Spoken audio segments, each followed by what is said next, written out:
विद्या भारती। सखी सहेली।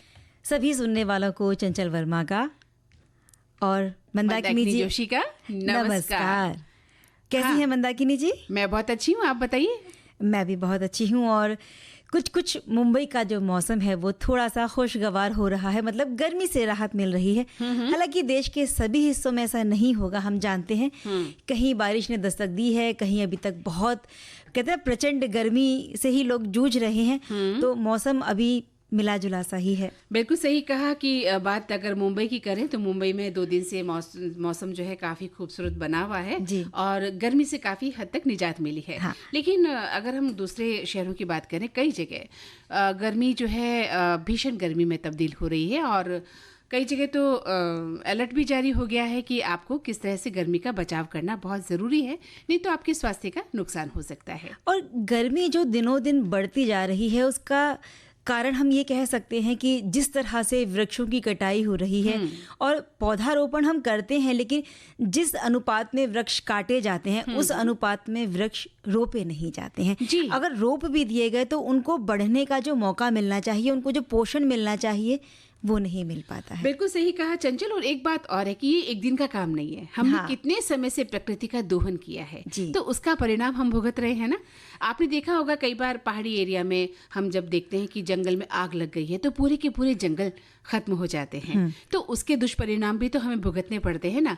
और तभी तो हम ये जो बेमौसम की कई बार बरसात देखते हैं, बेमौसम की आंधी देखते हैं, है ना। तो हर चीज मौसम के अनुरूप नहीं हो रही है, मौसम के विपरीत हो रही है। तो ये हमारे लगातार प्रकृति का दोहन करने का ही परिणाम है। तो हम बता देते हैं हमारे सुनने वालों को कि इससे ही कुछ मिलता जुलता एक जुड़ा विषय है जिस पर आज हम चर्चा करेंगे। आज 17 जून है, विश्व मरुस्थलीकरण और सूखा निवारण दिवस है। इस पर थोड़ी सी बातचीत की जाएगी। बिल्कुल। और जैसे प्रकृति की रक्षा जरूरी है, वैसे ही हमारे नन्हे मुन्ने हैं, उनके बारे में भी हमें सोचना होता है। और अब सोचना है क्योंकि उनके स्कूल जाने का समय आ रहा है। तो स्कूल की क्या तैयारी आपने अब तक की है अपने नन्हे मुन्नों के लिए? वो स्कूल जाने लगे हैं या आप जाएंगे तो कब से जाएंगे? और जाने से पहले जो पहली बार स्कूल जा रहे हैं, बहुत छोटे बच्चे हैं जिन्हें अभी तक स्कूल का कोई अनुभव नहीं है, उनके लिए किस तरह की तैयारी आपने की है या करनी चाहिए, इसके बारे में जरूर हमारे श्रोता में बताएंगे। बिल्कुल सही कहा चंचल। ये सेगमेंट हम हमारे श्रोताओं को सौंपते हैं कि वो किस तरह से अपने बच्चों को स्कूल भेजते हैं। और हल्की फुल्की सी बातें होंगी बस इस बारे में। बहुत ऐसी कोई क्लिष्ट भाषा में या कोई बहुत साहित्यिक भाषा में अपनी बात नहीं कहनी है, क्योंकि हमारी बात का विषय ही यही है, हल्की फुल्की बात। गृहिणी कैसे सुबह उठती है और जिस तरह से बच्चों की चिंता करती है, क्या क्या वो खाने में रोज नए प्रयोग करती है कि बच्चा हेल्दी खाना भी खा ले और बच्चे का पेट भी भर जाए। तो ये सारी बातें वो लिख सकते हैं कि किस तरह से नन्हे मुन्नों का वो ध्यान रख रही हैं, है ना। और इसके अलावा आप क्या बात करना चाहेंगे? आज मंगलवार का दिन है तो एक विश्व विरासत स्थल की हम बात करते हैं। इसमें बात होगी आज मानस राष्ट्रीय उद्यान के बारे में। और आज है दिन जो बलिदान दिवस है झांसी की रानी लक्ष्मीबाई का। अच्छा, ठीक है। तो आज हम वीरांगना लक्ष्मीबाई पर बात करने वाले हैं। तो हमारे श्रोता भी तैयार रहें, हमारी बातों को सुने और अपने विचार प्रकट करें। लेकिन वैसे बहुत सारे श्रोताओं ने अपने विचार हमें दिए हैं। हम तक पहुंच रहे हैं विचार, और विचारों का इंतजार हमें और भी है, उनके बहुत सारे कमेंट्स का इंतजार कर रहे हैं। तब तक हमें गीत सुन लेते हैं। हाँ बिल्कुल। लेकिन विश्व जो मरुस्थलीकरण और सूखा निवारण दिवस पर हम बात करने वाले हैं, इस गीत के बाद हमारे श्रोता क्या सोचते हैं वो भी बताएं। तो चंचल, इतना प्यारा गीत आपने सुनवाया है और मन तो चंचल हो गया है लेकिन हमारे जो विषय है वो गंभीर भी है और उन पर हमें गंभीर होना पड़ेगा। ठीक है। तो आज हम बात करने वाले हैं विश्व मरुस्थलीकरण एवं सूखा निवारण दिवस पर। और विश्व मरुस्थलीकरण और सूखा रोकथाम दिवस जो है ये 17 जून पर विश्व स्तर पर मनाया जाता है। और इस दिन को भूमि को बहाल करने और जलवायु के जो प्रभाव होते हैं उससे लड़ने के लिए जो भी कार्यवाही की जाती है उन पर ध्यान दिया जाता है। और सूखे की जो समस्या है इसे समाधान के लिए क्या क्या योजनाएं बनाई जा रही हैं इस पे बात होती है। और संयुक्त राष्ट्र महासभा द्वारा 1994 में इस दिन को मनाने के बारे में घोषणा की गई थी। और हर साल 17 जून को जो ये दिन मनाया जाता है, भूमि की जो क्षति हो रही है उसके महत्वपूर्ण मुद्दे दुनिया भर में उठाए जाते हैं और जागरूकता बढ़े लोगों में, इसीलिए इस दिन को स्थापित किया गया। और बहुत सारे आयोजन इस दिन किए जाते हैं क्योंकि जो भूमि बंजर होती जा रही है तो भविष्य के लिए उसकी रक्षा कर सके और उसे हम बहाल कर सकें। इस बारे में बात होती है। बिल्कुल सही कहा आपने, और ये बहुत ज़रूरी विषय भी है क्योंकि हम भूमि पर रहते हैं और भूमि की ही कदर नहीं करते हैं। जी जी है ना, जो हमारी पृथ्वी है उसी की कदर हम नहीं करते हैं। तो ये बहुत ज़रूरी हो गया है कि किस तरह से आज के दिन की इस संदेश को हम समझें, और इसीलिए जो थीम बनाई गई है इस बार पर जोर देती है कि भूमि की बहाली न केवल एक पारिस्थितिकी की ज़रूरत है बल्कि खाद्य सुरक्षा, जल सुरक्षा और जलवायु लचीलेपन के लिए भी बहुत ज़रूरी है। हाँ, तो थीम है भूमि को पुनः स्थापित करें, अवसरों को अनलॉक करें। बिल्कुल ये है। और मरुस्थलीकरण का जो मतलब है सूखा पड़ना, और ऐसे क्षेत्र सूखे से भूमि की धीरे धीरे होने वाली क्षति से है जो जलवायु परिवर्तन और मानवीय गतिविधियों सहित कई कारणों से होती है। तो चंचल, इसे आसान तरीके से समझें तो इसका मतलब है कि रेगिस्तानों का शाब्दिक विस्तार नहीं, बल्कि इसके बजाय ये मिट्टी के कटाव, वनों की कटाई, अत्यधिक चराई, शहरी फैलाव और अस्थिर खेती के कारण भूमि की उत्पादक क्षमता में गिरावट के बारे में है। हाँ, तो जो वनों की जो कटाई हो रही है उससे जो मिट्टी की संरचना है वो कमज़ोर हो जाती है, और कटाव जो है मिट्टी का उसकी संभावना बहुत ज़्यादा बढ़ जाती है। खेतों में ज़रूरत से अधिक मतलब रसायन डाले जाते हैं, बहुत ज़्यादा खेती की जा रही है, जितनी उसकी उपयोगिता नहीं उससे ज़्यादा खेती की जाती है, तो ज़मीन की उपयोगिता कम हो रही, वो ख़राब हो रही है। और जो पशु हैं वो बहुत सारी वनस्पति को नष्ट कर देते हैं अगर ज़रूरत से ज़्यादा पशु चराने के लिए ज़मीन पर छोड़े जाते हैं। और जल संसाधनों का भी दोहन किया जा रहा है, इससे जल के स्रोतों में भी कमी आती है। और जलवायु परिवर्तन जो हो रहे हैं इन दिनों वो भी मरुस्थलीकरण के कारणों में से एक है। और इससे खाद्य सुरक्षा, गरीबी, संघर्ष, बहुत सारी समस्या हैं जिनका सामना हमें करना पड़ता है। तो हम बात कर रहे थे विश्व मरुस्थलीकरण और सूखा निवारण दिवस पर। तो चंचल, बात चल रही थी कि भारत में भी जो मरुस्थलीकरण की जो समस्या है वो कृषि और ग्रामीण आजीविका के लिए एक गंभीर खतरा बन गई है। राजस्थान की बात करें या गुजरात की, महाराष्ट्र की, तेलंगाना की, ऐसे कुछ राज्य हैं गंभीर रूप से इससे प्रभावित हुए हैं, और इसके समाधान के लिए कुछ महत्वपूर्ण कदम भी उठाए जा रहे हैं और कार्य योजनाएं भी बनाई जा रही हैं। बिल्कुल, ये सारी बातें जो हम अभी बता रहे हैं, हमारे जो श्रोता हैं वो भी हमें लिखकर भेज रहे हैं कि मरुस्थलीकरण किस दिन इसकी स्थापना की संयुक्त राष्ट्र महासभा ने और क्यों मनाया जाता है, क्या इसकी उपयोगिता है, ये सारी बातें हमें श्रोता भी लिखकर भेज रहे हैं। बिल्कुल, तो ये बताइए कि मरुस्थलीकरण को रोकने के लिए अधिक से अधिक जो है हमें वृक्षारोपण करना चाहिए और वनों का विस्तार करना भी बहुत जरूरी है। फसल चक्र का ध्यान रखते हुए जैविक खेती बहुत जरूरी है, और जल संसाधनों का कुशल प्रबंधन बहुत जरूरी है, और सबसे ज्यादा जरूरी है शिक्षा, जागरूकता और सामुदायिक भागीदारी। और इसीलिए मरुस्थलीकरण और सूखे से निपटने के लिए ये जो खास दिवस आज खास तरीके से मनाया जाता है, ताकि मानवता और हमारी भूमि के स्वास्थ्य को हम सुरक्षित रख सके। बिल्कुल, तो ज़रूर हम सब अभी जब बारिश बरसेगी तो ज़रूर पेड़ लगाएंगे, क्योंकि ये बहुत अच्छा समय होता है जब पौधे अपनी जड़ को मजबूती से पकड़ लेते। चंचल, बड़े प्यारे गीत आज चुन के लाई हो, रूठ न जाना तुमसे कहूँ तो। और अगर कोई रूठ जाए तो क्या करना चाहिए? भाई उसे किसी अच्छी जगह घुमाने ले जाओ जहाँ खूब सारी हरियाली हो। हाँ। तो जो रूठा है वो वैसे ही मान जाएगा। अच्छा, हाँ। तो मैं तुमसे रूठ गई हूँ, मुझे कहाँ ले जाओगी आज? चलो आपको हरियाली वाली जगह ले जाते हैं जहाँ खूब सारी मतलब कहते हैं ना, झरने, नदियाँ, पहाड़, जंगल। अच्छा। और वहाँ आपको मिलेंगे चहचहाते हुए पक्षी और गुर्राते हुए कुछ जानवर भी जो डरावने हो सकते हैं, लेकिन आप नजदीक से उन्हें अगर किसी एक्सपर्ट के साथ देखें तो इसका एक रोमांच अलग होता है। अरे वाह, तो यानी कि तुम मुझे मना के ही छोड़ने वाली हो, है ना? और ऐसी बहुत खूबसूरत जगह है मानस राष्ट्रीय उद्यान। अरे वाह, क्या बात है। तो भाई देखिए, अगर मैं आपसे पहले तो रूठी ही नहीं हूँ, मैं रूठ भी जाती तो मुझे पता था कि चंचल वहाँ ले जाके मुझे मना ही लेगी। तो बहुत अच्छी बात आपने कही कि अगर हमसे कोई रूठा है तो उसे इतनी खूबसूरत जगह पे लेके जाओ कि उसका मन खुद ही प्रफुल्लित हो जाए। मानस राष्ट्रीय उद्यान की स्थापना 1990 में राष्ट्रीय उद्यान के रूप में की गई थी, और मूल रूप से 1928 में एक खेल रिजर्व हुआ करता था। फिर 1974 में इसे टाइगर रिजर्व के रूप में बढ़ावा मिल गया। पश्चिमी असम में हिमालय की तलहटी में ये बना हुआ है, और मानस राष्ट्रीय उद्यान एक शानदार जंगल है जो बहुत अनोखा और बहुत बड़ा है। बिल्कुल सही कहा। ये राष्ट्रीय उद्यान जो है वन्य जीव अभ्यारण्य, बायोस्फीयर हॉटस्पॉट और एक प्राकृतिक विश्व धरोहर स्थल और एक प्रोजेक्ट टाइगर और प्रोजेक्ट एलिफेंट रिजर्व होने के साथ साथ कई अन्य भूमिकाएं भी निभाता है। और ये जगह जो है चिरांग रिपु हाथी रिजर्व का हिस्सा माना जाता है, जो भारत और भूटान के बीच हाथियों के प्रवास के लिए अंतर्राष्ट्रीय गलियारे के रूप में भी काम करता है। लगभग 500 वर्ग किलोमीटर के क्षेत्र में फैले हुए इस जंगल में व्यापक घास के मैदान हैं और बड़ी अनूठी प्राकृतिक सुंदरता है इसकी, जहाँ हरियाली है, अलग अलग वनस्पतियाँ हैं और अपने वन्य जीवों के लिए तो ये प्रसिद्ध है ही। पार्क में 20 से ज़्यादा ऐसी दुर्लभ प्रजातियाँ हैं जो लगता है कि शायद अब नहीं रहेंगी अगर इनका संरक्षण नहीं किया गया तो, लेकिन बहुत ज़रूरी है और हो भी रहा है उनका संरक्षण, उनको ध्यान से रखा भी जा रहा है। दुनिया की सबसे दुर्लभ प्रजातियों में से एक माने जाने वाले गोल्डन लगूर को पहली बार मानस में ही देखा गया था और यहाँ पाए जाने वाले अन्य स्तनधारी है जैसे कि गैंडा, हाथी, बाघ, पिग्मी हॉक, हिस्पिड और खरगोश जो है, असमिया मैकॉक, रिसस मैकॉक, तेंदुआ, गोल्डन कैट, क्लाउडेड तेंदुआ, मछली पकड़ने वाली बिल्ली और तेंदुआ बिल्ली, जंगली बिल्ली, बड़ी भारतीय सिवेट, छोटी भारतीय सिवेट, कॉमन पॉम सिवेट और हिमालय पॉम सिवेट के साथ साथ बिंटू रोग, कॉमन नेवला, छोटा भारतीय नेवला, हिमालयी काला भालू, सुस्त भालू, गौर, जल भैंस, सांबर, हॉग हिरण, भौंकने वाला हिरण, दलदली हिरण और जंगली सुअर। ओहो, कितनी लंबी फहरिस्त है चंचल। हाँ, और यही फहरिस्त जब आपने हमें बताई ना, यही सारे नाम हमारे जो सुनने वाले हैं वो भी लिखकर भेज रहे हैं कि कौन कौन सी प्रजातियां हैं जो शायद बाहर तो आपको कहीं देखने ना मिले, लेकिन अगर आप मानस राष्ट्रीय उद्यान जाते हैं तो वहाँ जरूर करीब मिलती हैं।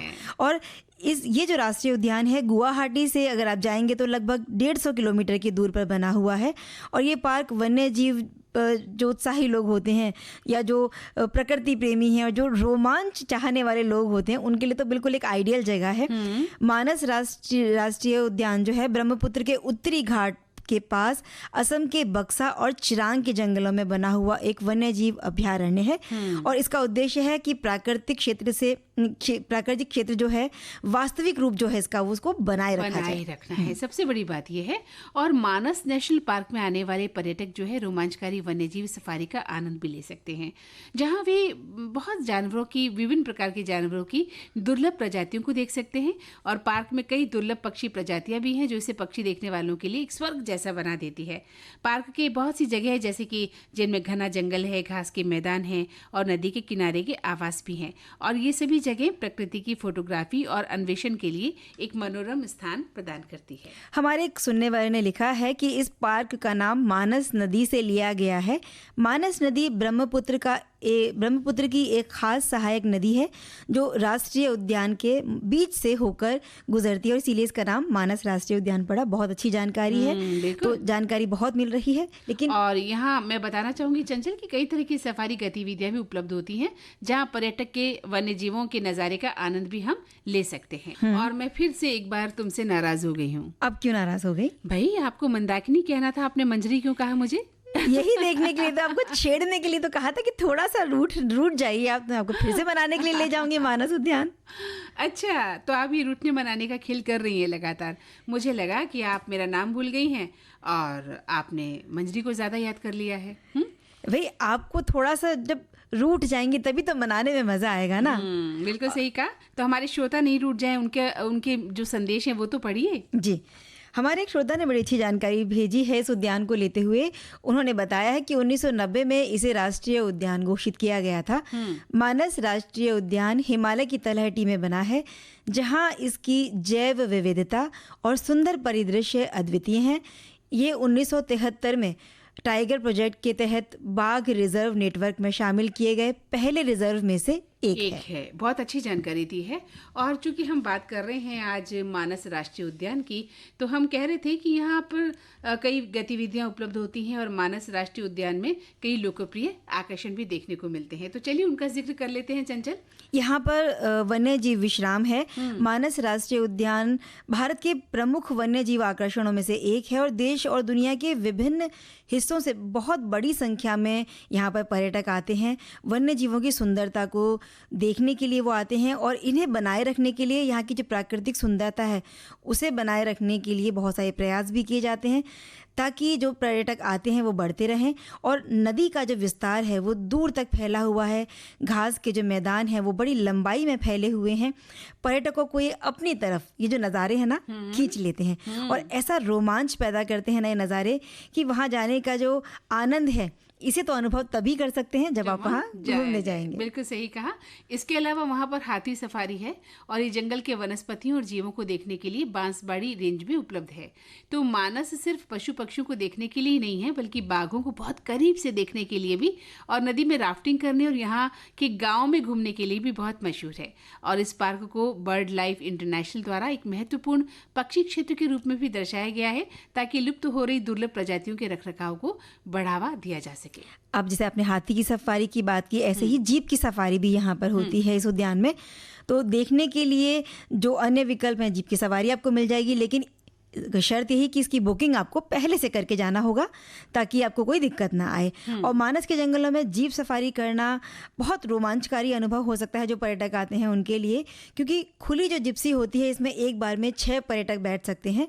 और पर्यटकों को अनप्लग्ड हिस्सों में भी ये जिप्सी घुमाती है। यहाँ पर आपको सफारी, तेंदुए, और इस सफारी में तेंदुए हैं, हाथी, बाघ और 20 से भी ज़्यादा वन्य जीवों की जो प्रजातियां हैं उनको बिल्कुल रूबरू होने का आपको मौका मिलेगा। और सैर सपाटे के लिए जो समय है वो सूर्योदय से लेके सूर्यास्त तक आप जीप सफारी का आनंद ले सकते हैं। बिल्कुल सही कहा। और राफ्टिंग की भी एक बहुत खूबसूरती यहाँ देखने को मिलती है, क्योंकि जो लोग साहसिक गतिविधियों के प्रेमी हैं, जो लोग चैलेंज को स्वीकार करना चाहते हैं और वो इस तरह की चीज़ों को पसंद करते हैं, तो साहसिक गतिविधियों के प्रेमियों के लिए मांथागुरी से मानस नदी पर लगभग 2.5 घंटे तक रिवर राफ्टिंग का आनंद भी लिया जा सकता है, जहाँ पक्षियों के साथ साथ जानवरों को भी देखा जा सकता है।